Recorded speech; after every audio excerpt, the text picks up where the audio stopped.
най-хубавото от всички села. Откъдето и да го погледнеш, все е хубаво. Сгушено в полите на гористите хълмове, а малките бели каштурки са плъзнали като овце по полегатия склон на каменистия баир. Да ти е мило и драго да го гледаш. А като влезеш вътре, в наше село, особено сега на пролет, и като погледнеш насам, и като погледнеш натам, цъкнали дърветата като булки, замириса му на младост, а по тях, като зажужали ония теми пчели, чудо невиждано. Надолу нивята са ширнали и се припичат на слънцето като шарени черги. Да, така е. А на Мегдана се намира най-хубавата чешма от всички села наоколо. Тук се събират и млади, и стари да пинат водица. Тук се играят най-хубавите хора. Тук се пеят най-хубавите кръстни момински песни. Работливи са хората, веселяци са и шегаджии. Музиката и веселбата им са в кръвта. Не мине ден-два, па зазвучи от някоя махала музика. После песни се проточат, та чак до сутринта. А вечер, щом се покаже месечинката, някоя мома ще изпищи найди в тъмното, съдето я ощипали. Пияница ще се провикне, жена ще прокълне, псе ще излаят на халите, песен ще зазвучи.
Утре ще дойдат братовчените на мой Станю, гражданите, да лапнат. О, да им присъедини. Честно. Да ти кажа, като седнат, ядат, пият, докато не оплюскат всичко, не стават от масата.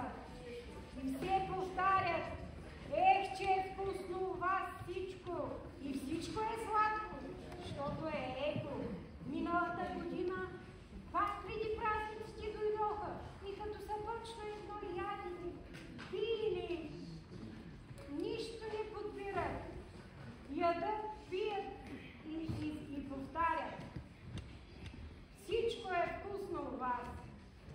Едно път, че бях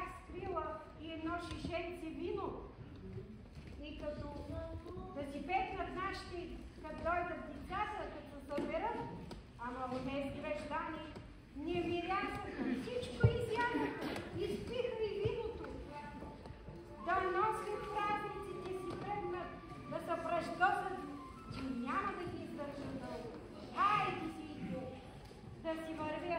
Чао!